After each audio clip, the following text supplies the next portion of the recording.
수십 년 동안 이슬람 공화국은 국민들에게 중민들에게 중국이 미래라고 말해왔습니다.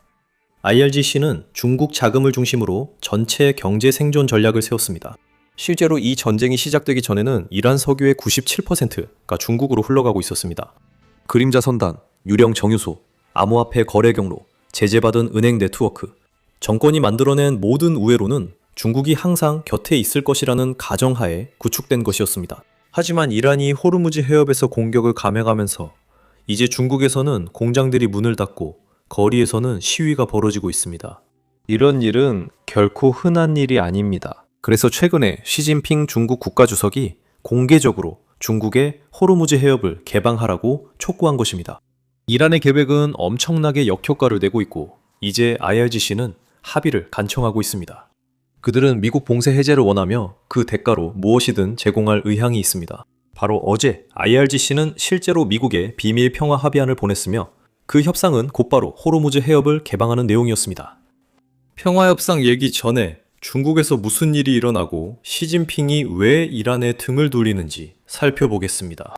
광저우에서 하루 만에 4개의 장난감 공장이 문을 닫으면서 거의 10,000명에 달하는 노동자들이 하룻밤 사이에 일자리를 잃었습니다. 가장 심각한 점은 이 노동자들이 몇 달 동안 임금을 받지 못했고 이제는 공장마저 문을 닫았다는 것입니다. 이번 폐쇄는 석유와 천연가스로 만들어지는 플라스틱의 가격이 급등한 뒤에 일어났습니다. 이는 IRGC가 민간 선박을 공격하면서 호르무즈 해협을 지나는 교통이 느려졌기 때문입니다. 이미 중국 장난감 산업은 상승하는 비용으로 인해 엄청난 압박을 받고 있었지만 이번 전쟁으로 인해 한계점을 넘게 되었습니다. 그리고 노동자들은 두세 달 동안 임금을 받지 못했기 때문에 지금 거리로 나와 체불 임금과 앞으로의 보상을 요구하며 시위하고 있습니다. 이것은 단일한 사건이 아닙니다. 우리는 중국 경제 전반에서 균열의 조짐이 나타나고 있는 것을 보고 있습니다. 첫째로 3월에 자동차 판매가 감소했고 4월에는 더 크게 급락했습니다. 그리고 가게가 신중해지면서 식당과 호텔을 찾는 손님도 줄고 있습니다. 그리고 공장들도 마찬가지입니다. 저는 장난감 공장뿐만 아니라 판매 감소로 둔화된 모든 공장을 말하는 것입니다. 자동차도 대리점에서 팔리지 않고 그대로 있습니다. 그 말은 공장들이 예전처럼 생산할 수 없다는 뜻입니다. 그리고 그것은 철강 공장들도 둔화되고 있다는 의미입니다. 그리고 자동차 공장에 들어가는 각종 부품과 자재를 만드는 업계도 모두 둔화되고 있다는 뜻입니다. 제가 자동차에 집중하는 이유는 최근 중국 정부가 공개한 데이터가 자동차 관련 데이터이기 때문입니다. 우리는 이를 비교할 다른 데이터가 없습니다. 물론 제가 중국만이 호르무즈 해협에서 일어나는 일로 인해 고통받고 있다고 말하고 싶은 것은 아닙니다. 그건 분명히 사실이 아닙니다. 제가 이 중국발 새로운 데이터를 강조하는 이유는 최근 몇 주간 많은 이들이 중국이 미국이 시작한 전쟁에서 이긴다고 주장했기 때문입니다. 실제로는 그게 사실이 아닙니다. 처음부터 중국 관리들은 자신들이 처한 상황을 알고 있었습니다. 그래서 그들은 결코 이란을 공개적으로 지지하지 않았던 것입니다. 그들은 항상 신중했고 이란에게 걸프 국가들을 상대로 테러 공격을 하지 말라고 계속 촉구했습니다. 이란과 중국이 마치 영원한 동맹이나 친구처럼 생각했던 많은 사람들에게는 이것이 물론 다소 놀라운 일이었습니다. 실제로는 그게 완전히 사실이 아닙니다. 물론 중국은 이란산 석유를 많이 사들이고 있습니다. 중국 석유 수입의 약 11%가 이란에서 옵니다. 하지만 반대로 이란은 중국에 완전히 의존하고 있습니다. 제가 처음에 말했듯이 이란 석유 수출의 97%가 중국으로 갑니다. 하지만 중국의 입장에서 보면 그들은 이란보다 다른 걸프 국가들에 훨씬 더 의존하고 있습니다. 보시다시피 중국 석유의 약 40%는 사우디아라비아, 쿠웨이트, 바레인, 카타르 같은 다른 걸프 국가들에서 들어옵니다. 이것은 그들이 걸프 동맹국들을 화나게 하면서까지 이란을 지지하고 싶지 않다는 뜻입니다. 최근 시진핑이 이란의 호르무즈 해협 개방을 공개적으로 촉구했습니다. 여기 성명이 있습니다. 그리고 이 성명은 장난감 공장이 문을 닫기 시작한 바로 그날에 나왔습니다. 시진핑은 이란에게 호르무즈 해협을 개방하라고 촉구하면서 이것이 지역 국가들과 국제사회의 공동이익에 부합한다고 말했습니다. 이것은 이란이 중국에 훨씬 더 의존하고 있다는 또 다른 예시입니다. 반대로 중국은 호르무즈 해협에 훨씬 더 많이 의존하고 있습니다. 그들은 모든 나라가 호르무즈 해협을 이용하길 바랍니다. 그들은 이란이 해협을 마치 통행료 징수소처럼 운영하길 원치 않습니다. 게다가 이란 관리들은 다른 문제도 직면하고 있습니다. 그들은 물론 중국 지도부를 만족시키고 싶어 합니다. 하지만 지금 이란 관리들은 이란 내부에서 매우 빠른 속도로 일어나고 있는 어떤 일에 훨씬 더 신경을 쓰고 있습니다. 미국의 봉쇄와 이란의 원유 저장 탱크가 가득 찬 점입니다. 어제 우리는 상황이 얼마나 절박해지고 있는지, 이란인들이 이미 퇴역시켰던 유조선들을 다시 꺼내서 지금은 일종의 부유식 석유 저장고로 사용하고 있다는 사실을 다뤘습니다. 그들은 유조선에 석유를 채워 페르시아만의 임시 저장고처럼 띄워두고 있습니다. 뭐라고 불러야 할지 모르겠네요. 하지만 그렇게 해도 이란에게 큰 여유가 생기는 건 아닙니다. 그래서 이제는 더 옛날 방식으로 돌아가고 있습니다. 제 말은 이란이 예전에 쓰던 오래된 석유 저장 탱크들, 사실상 쓸 수 없는 저장 시설까지 꺼내서 그저 유전 가동을 조금이라도 더 오래 유지하려고 사용하고 있다는 겁니다. 여러분도 아시겠지만 이란은 유전을 폐쇄하고 싶어 하지 않습니다.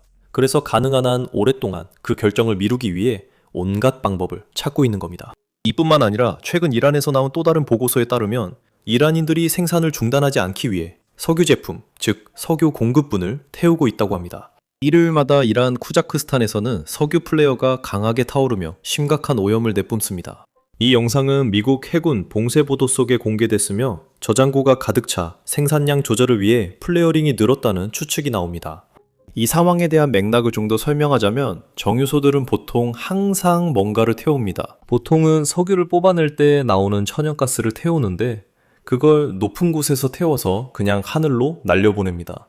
우리는 텍사스 전역, 특히 여기 휴스턴에서 이런 모습을 자주 볼 수 있습니다. 하지만 많은 사람들이 미국의 봉쇄 조치가 시행된 이후로 이란의 플레어링이 크게 증가했다고 주장하고 있습니다. 이란인들이 정제 석유 제품을 태운다는 추측도 있습니다. 기본적으로 그들은 뽑아내는 모든 석유를 저장할 공간을 마련하기 위해 석유나 다른 무언가를 태우고 있습니다. 그들이 지금 태우고 있는 것들이 원래 저장되어 있던 곳에 새로운 석유를 보관하려는 것입니다. 솔직히 말씀드리자면 저는 이 보고서에 대해 약간 회의적입니다. 왜냐하면 유전에서는 엄청난 양의 석유가 나오기 때문입니다. 그러니까 이런 두 개의 굴뚝만으로 그렇게 많은 석유를 태울 수는 없습니다. 그래서 이란이 그렇게 할 가능성은 낮다고 생각합니다. 다른 이유가 있거나 제가 모르는 점이 있을 수도 있습니다. 석유 산업에 대해 더 잘 아시는 분들은 댓글로 의견 주세요. 하지만 이 시점부터 상황이 더 모호해집니다.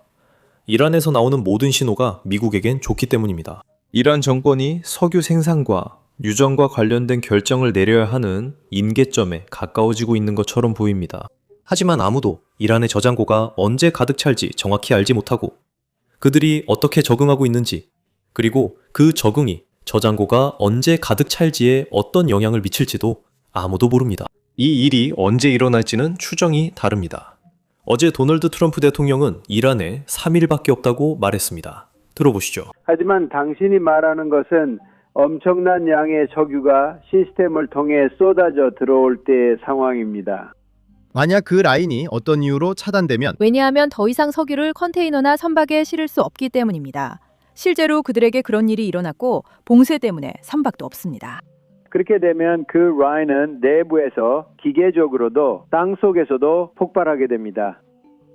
무언가가 일어나 곧 폭발한다고 합니다. 그들은 이런 일이 3일 안에 일어난다고 말합니다. 그리고 그것이 폭발하면 어떤 경우에도 절대로 원래대로 다시 복구할 수 없습니다. 다시 말해서 만약 다시 복구한다고 해도 전부 복구하는 건 어렵고 지금 상태의 50% 정도밖에 안 될 거라고 합니다. 그래서 매우 큰 일이 일어납니다. 자연과 관련된 일이지만 끝이 막히거나 꺼야 할 때가 오면 그렇습니다. 이 기름을 저장할 곳이 없기 때문에 배나 저장 탱크에 넣어야 하는데 그것들도 거의 다 찼습니다. 아주 나쁜 일이 생길 거라 그들이 압박을 받는 것 같습니다. 다른 전문가들은 2, 3주가 걸릴 수 있다고 하지만 이는 이란이 오래된 유조선이나 저장 탱크를 끌어내는 등의 작업을 고려하지 않은 것입니다. 그래서 그게 이란에게 약간의 숨통을 틔워줄 수는 있겠지만 그렇게 많지는 않습니다. 그래서 이란이 곧 한계점에 도달할 수도 있고 아마 일주일이나 2주일 안에 그럴 수도 있습니다. 또한 이란이 한계점에 가까워지고 있다는 또 다른 신호는 어제 미국의 호르무즈 해협 재개방을 제안했다는 점입니다. 이것이 새로운 제안입니다. 한번 보시죠. 이란은 미국의 호르무즈 해협을 다시 열고 전쟁을 끝내자는 새로운 제안을 했지만 핵 협상은 나중 단계로 미루기를 원하고 있습니다. 그 이유는 이란 지도부가 이란이 어떤 핵 양보를 할 수 있는지에 대해 여전히 의견이 분열되어 있기 때문입니다. 이 제안으로 문제를 우회하고 더 빨리 합의할 수 있습니다. 이제 미국 입장의 문제는 다음과 같습니다. 만약 미국이 봉쇄를 해제하고 전쟁을 끝낸다면 미국은 이란이 농축 우라늄을 포기하고 농축 자체를 완전히 중단하도록 어떤 지렛대를 갖게 될까요? 이것이 바로 전쟁의 두 가지 주요 목표입니다. 그래서 이란이 지금 그것을 내줄 의사가 없다면 미국이 전쟁을 멈추거나 심지어 봉쇄를 포기할 것이라고는 의심스럽습니다. 지금 이 보도에 따르면 오늘 백악관에서 큰 회의, 즉 상황실 회의가 열릴 예정이고 행정부는 모든 내각 구성원들을 모아 이 제안을 얼마나 진지하게 받아들여야 할지 그리고 이에 어떻게 대응할지 논의할 것입니다. 여러분이 기억한다면 이란은 협상을 간절히 원합니다. 그들은 파키스탄에 방문했고 외무장관은 미국과 지금은 만나고 싶지 않지만 나중에는 만날 수 있다고 했습니다. 그리고 그는 오만도 방문했습니다. 그리고 그 사이에 도널드 트럼프 대통령은 스티브 위트코프와 제러드 쿠슈너가 이슬라마바드로 가서 이란인들을 만나려고 했던 방문 일정을 취소했습니다. 그리고 이 때문에 외무장관은 그 방문이 성사되길 원해서 다시 파키스탄으로 돌아갔습니다. 그는 미국과 어떤 형태로든 만남을 원했습니다. 그리고 이번 방문 혹은 파키스탄과의 두 번째 만남에서 이란이 미국에 새 제안을 한 것으로 보입니다. 우리가 방금 언급한 제안입니다. 이란은 확실히 합의를 원합니다. 이제 문제는 그들이 장기적 합의를 위해 무엇을 내놓을 의사가 있느냐는 점입니다. 상황실 회의에서는 휴전도 논의될 예정입니다. 여러분이 기억하신다면 대략 5일 전쯤 트럼프 대통령이 휴전을 연장하면서 단 3, 5일만 더 연장하겠다고 말했습니다. 오늘이 바로 그 5번째 날입니다. 그래서 미국은 결정을 내려야 합니다. 미국은 휴전을 다시 연장할 것인지 아니면 이란에 대한 폭격 작전을 재개할 것인지를 결정해야 합니다. 다행히도 이란 관리들이 앞으로 어떤 일이 일어날지에 대한 그들의 생각을 밝힌 성명이 있습니다. 모함마드 라라자니에 따르면 그는 최근에 세상을 떠난 라라자니의 형제입니다. 전쟁이 재개될 가능성은 60% 미만이라고 하는데 이는 전쟁이 재개될 가능성이 더 높다는 것을 아주 독특한 방식으로 표현한 것입니다. 왜냐하면 전쟁이 재개될 가능성이 59%라고 해도 그것은 여전히 50%보다 높기 때문입니다. 그래서 이란인들이 전쟁이 곧 재개된다고 믿을 가능성이 더 높다는 뜻입니다. 앞으로 무슨 일이 일어날지는 시간만이 알 수 있습니다. 아래 구독 버튼을 꼭 눌러주세요. 상황실 회의에서 무슨 일이 일어났는지에 대한 추가 정보가 들어오는 대로 앞으로 영상으로 여러분께 꼭 알려드리겠습니다. 그때 다시 뵙겠습니다. 지금 이란이 왜 이런 행동을 하고 있는지 이해하려면 우리는 과거로 돌아가서 이란이 오늘날에 이르게 된 과정을 살펴봐야 합니다. 이는 단순히 1979년 이슬람 혁명 시기로 돌아가는 것만을 뜻하지 않습니다. 사실 우리는 19세기 카자르 왕조가 이란을 통치하던 시기로 더 거슬러 올라가야 하며 그 당시 지배 계층이 내렸던 결정들이 오늘날까지도 이란에 어떤 영향을 미치고 있는지 살펴봐야 합니다. 자, 그거 아셨나요? 이것이 오늘 공개된 저희 여러 편의 팟캐스트에서 하는 일입니다. 그래서 이란의 역사와 우리가 오늘날에 이르게 된 과정을 궁금해하는 분이라면 꼭 한번 들어보시길 바랍니다. 설명란의 링크를 클릭해서 시청하실 수도 있고 화면에 나오는 엔드스크린이나 비디오를 클릭해서 바로 보실 수도 있습니다.